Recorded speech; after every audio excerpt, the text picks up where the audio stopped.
I'm genuinely and unironically a huge fan of his work. I love his movies. Were you talking about me? Frank, did you mean me? Yeah, sure. Yeah, absolutely.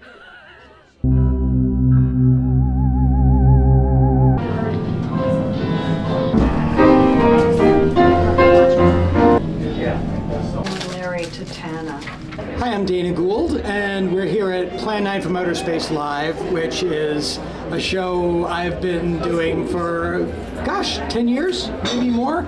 It originated from the mind of a friend of mine, Chris Nichols, who suggested that I do a live stage reading of Plan 9 because I was such a big, obvious fan of the movie for a benefit. And I said, oh God, I could never do that. That sounds like a lot of work. And I did it. And I fell in love with it, and I love the idea that it's a Halloween tradition here in Los Angeles. And it's the kind of thing that I would go to every year, but no one else was doing it, so I did it myself. What I love about Ed Wood, the man, is, as depicted in his biography, in his movie, he was earnest as hell, and he didn't let, he did what he wanted to do, and he did not take no for an answer, and I admire the hell out of that. He was a punk. He was. He really was. Punk. He was a DIY. Ed Wood. The name alone evokes a peculiar kind of Hollywood legend. Born Edward Davis Wood Jr. in 1924, he would go on to become one of the most infamous filmmakers in cinema history, not for box office success or critical acclaim, but for the exact opposite. A proud outsider, Ed Wood wrote, directed, and produced low-budget films throughout the 1950s, pouring his heart into stories filled with aliens, monsters, and misunderstood heroes. His most well-known work, Plan 9 from Outer Space, is often dubbed the worst movie ever made, and yet it's become a beloved cult classic. Known for his chaotic production, surreal dialogue, and frequent collaborations with aging horror icon Bela Lugosi, Wood's films were as strange and passionate as the man himself. Off-screen, he lived a life just as unconventional. He openly embraced his cross-dressing at a time when few dared to, and captured that honesty in his semi-autobiographical film, Glen or Glenda. Though he died in 1978, Ed Wood's legacy didn't end there. In the decades since, his work has found new life through midnight screenings, fan tributes, and even a major Hollywood biopic directed by Tim Burton, written by Larry Karaszewski and Scott Alexander, starring Johnny Depp. Ed Wood may not have been a traditional master of craft, but he was a master of dream chasing. And in his own bizarre, beautiful way, he helped prove that passion matters more than perfection. And that's what we celebrate today. He's dead. Murdered, and somebody's responsible. My name is Paul F. Tompkins. I will be essaying the roles of Eros, as well as male mourner and Air Force captain. What's your favorite so bad it's good movie of all time? Oh, what a wonderful question. It's hard to narrow it down. It's a very expansive genre. Honestly, the first thing that came to mind is Interview with the Vampire. Big swings in that movie, a lot of interesting choices, and I would say that not all of them are successful. Would you rather survive a zombie attack or a UFO invasion? You know, I guess I'd rather survive a UFO invasion because I feel like what's left might be easier to deal with than zombies. Because I feel like when you're a zombie, it's just this virus is just using your husk of a body, which I think is rude. Yeah, no, and you're just in the back room. You're kind of in the back seat of everything. If that, you know what I mean? That's insane. So I'd rather deal with the aliens. Yeah, I'm certainly fond of Plan 9 and other things that he's done, but you know, he was absolutely doing his best. Absolutely doing his best. But, you know, let's be real. Cult classic, undeniable. Hi, I'm Patton Oswalt. I am reading Inspector Clay. I'm reading Danny the Pilot, and I'm reading the Supreme Galactic Leader on tonight's live Plan 9 from Outer Space presentation. Thank you. Ed Wood, Yeah. misunderstood genius or disaster artist? I don't like choosing between, like, is he a genius, is he a disaster artist, because everyone I've ever known that's a genius is capable of doing huge disasters. So maybe people that have had bad careers, for some reason, they just did their work on their off days, and maybe people that were geniuses were lucky enough to have their work fall on their on days, because I know plenty of geniuses that have done disastrous failures. So I'm at the age now, I don't really differentiate anymore. I think it's all down to luck. If aliens actually invaded Hollywood, who's the first person they'd abduct? If aliens were going to invade Hollywood and abduct someone, I mean, the first person they should probably abduct is whoever is the biggest casting agent, because once you've got that person ensnared, everyone else in this town's going to follow. What's the ultimate cult classic besides this one? I think the ultimate cult classic besides this would be The Big Lebowski, in that that was not a movie that was, it came out, it went away, and then it just kind of, either through one person remembering it over and over again and either showing it to their friends or showing it over, it was just willed into cult status, which is a weird thing to say because a lot of times that can't be done. I saw people try to do that with Showgirls and it just didn't really work, whereas Big Lebowski clearly landed on people and haunted them, and so they couldn't help but make it a cult classic. Smart man. Thank you. Thanks, Patton. You're welcome. Appreciate it. Who survived this terrifying ordeal? Hi, I'm Kat Gould. I'm listed as Kat Aagesen because I'm like 2 steps away from being legally Kat Gould. Worst line in Plan 9, or best? Just anytime a woman's not on stage, that anything that's said, that's a horrible line. And then the best line, I really like it. I think it's either Laraine or Janet's line, but like at the very end with the 2 aliens that actually are in the saucer. It's like, what is your relationship? I love it. While you are Vampira, what's your favorite Mila Nurmi story? I know you know Oh some. my god, there's so many. But I think that she just was like generous to a fault. When she didn't have enough for herself, she was still like, other people were on her payroll. And she loved Dana. What are you most excited about portraying Vampira tonight? Inviting her spirit to kind of have fun with us tonight. That's a great answer. People turning south from the freeway were startled when they saw 3, or in this case 2, flying saucers high over Hollywood Boulevard. A woman, startled by the sight of the sky, telephones the police. Get me the police.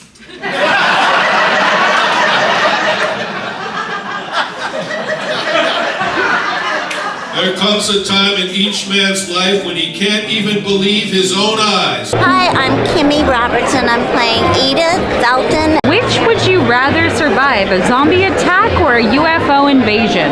UFO invasion. Why is that? Well, they're already here and I'm already surviving, so it wouldn't be any different. What's the ultimate cult classic besides this one? Last American Virgin, because I'm in it. That's a good answer. Well, I don't go to a lot of movies, so that's one I could think of. And what was your first midnight movie? Rocky Horror Picture Show. That's a good In answer. the 70s. Classics, when it first came out. Yes. Beautiful. Hi, I'm Frank Conniff. I'm playing Criswell, among others, in tonight's show. Ed Wood, to me, is the true spirit of independent filmmaking. In the 50s, he was very unique in what he achieved, and I think I'm genuinely and unironically a huge fan of his work. I love his movies. Were you talking about me? Frank, did you mean me? Yeah, sure. Yeah, absolutely. Totally talking about Olaf Thanks, Paul. Tompkins, who I totally respect. Right? Oh my god. Bela Lugosi famously died before filming was finished. What's your favorite weird Hollywood legend? My favorite weird Hollywood legend? Yeah. The woman who jumped off the Hollywood sign. Oh my god, who was that? Peg Entwistle. Yeah. Do you know she dated Humphrey Bogart? I'm glad Betty Bacall hung in there. Vampira, if you believe the movie, kills the gravediggers by posing in front of them to death.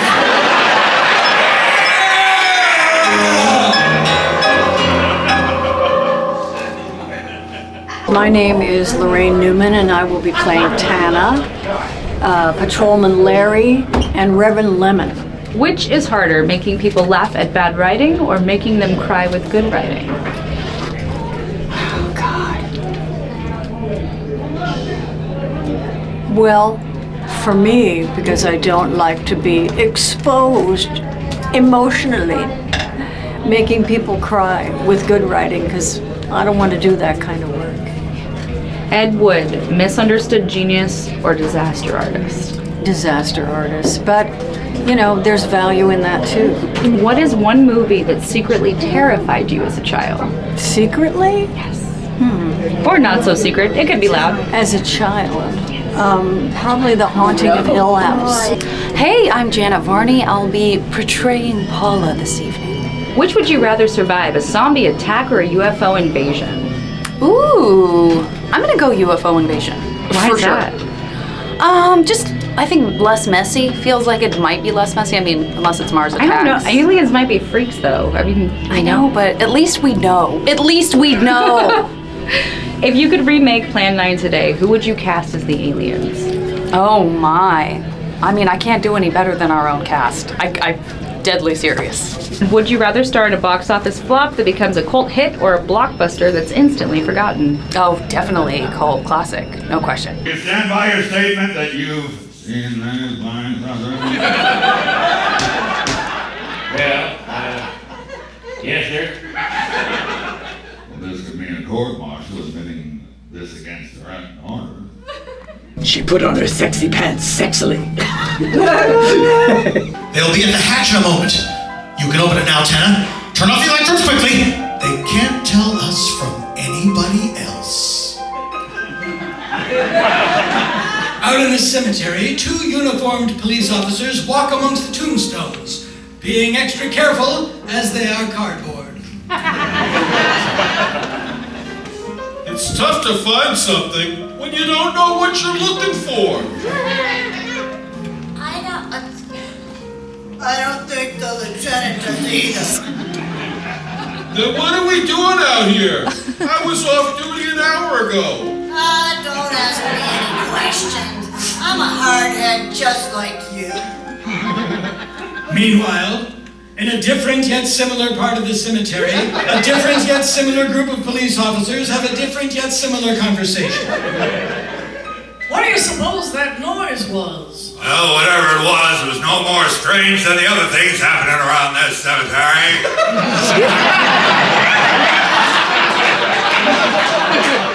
I'm Aaron LaPlante, and I'm reading Lieutenant Harper, General Roberts, and Gravedigger #1. If you could haunt one film set in Hollywood history, what would it be? The pirate ship at the end of The Goonies. That's a great answer. That was very quick, too. I feel like have you thought about this before? No, but I thought of the answer right before, as you were sort of halfway through the question. I just knew what I was going to say. You knew it. Okay. Ed Wood, misunderstood genius or disaster artist? Misunderstood genius. Why is that? Because his genius was his passion.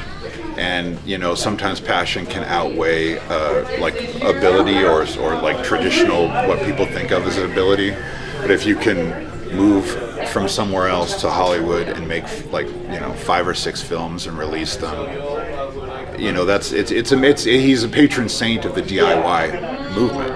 That's why the punks love him. That's why the smart people love him. anything that's being made and talking about the facts of Ed Wood and introducing him to a new generation is really important. I would say, I'll speak for my generation and say that we were introduced to him through the movie Ed Wood. And what's great about that is, and what Scott and Larry did with that script is, if you see that movie, then you are conditioned to have love and understanding for him. Glenda Glenda is not some weirdo movie. It's like a plea for tolerance in the 50s. Absolutely. No less. So anyway. Amazing. Thank you so much. Throat lozenges. Yeah, Laraine has something. I would love a throat Yes, I do. lozenge She has if you something have exciting. one. I do. And I would like to keep 2 in my pocket.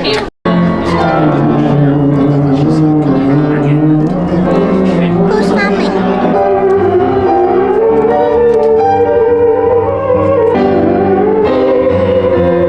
I was raised Catholic, and we always believed that if you... That's actually Joanne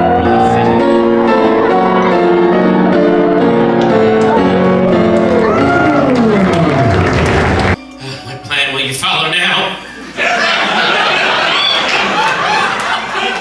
Plan 9.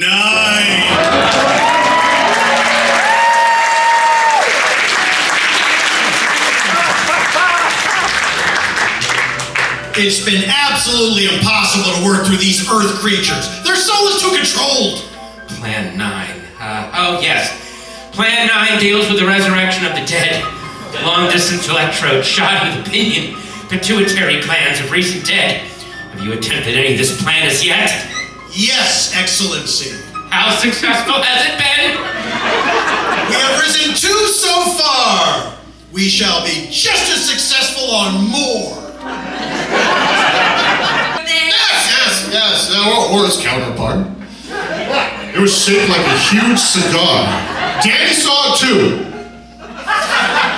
When it passed over, the whole compartment lighted up with a blinding glare.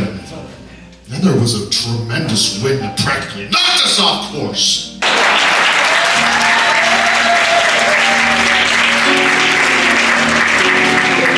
Vampira, if you believe the movie, kills the gravediggers by posing in front of them to death. I'm here backstage, Dad taking a little break, and I just wanted to say that I just encourage everyone to watch Plan 9 from Outer Space and to learn about who Ed Wood was, why his work was so important, and why it still resonates with people today. What a privilege to film it, because this is so important. Art is important, film, music, creativity. What would we be without all of this, you know? This is really beautiful stuff happening. I see what you mean. The gravestone's down there. Well, let's go down and find out whose grave it is. I'm going down. You mean that, Lieutenant? If I didn't mean it, I wouldn't have said it! Colonel Tom Edwards, in charge of saucer field activities, was to make the greatest decision of his career. He made that decision. For a time, we tried to contact them by radio, but no response. Then they attacked a town. A small town, I'll admit. But nevertheless, a town of people. People who died. I never heard about that, sir.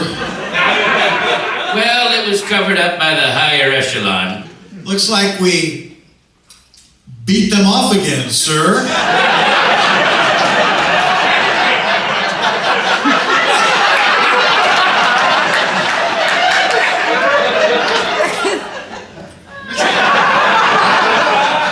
What do they want?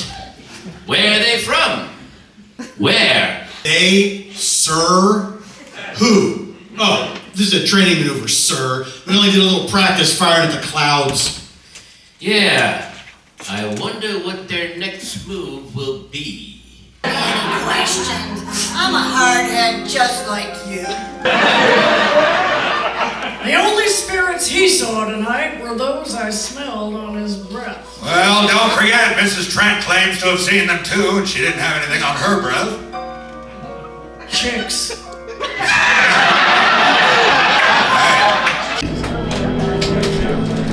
Oh, really?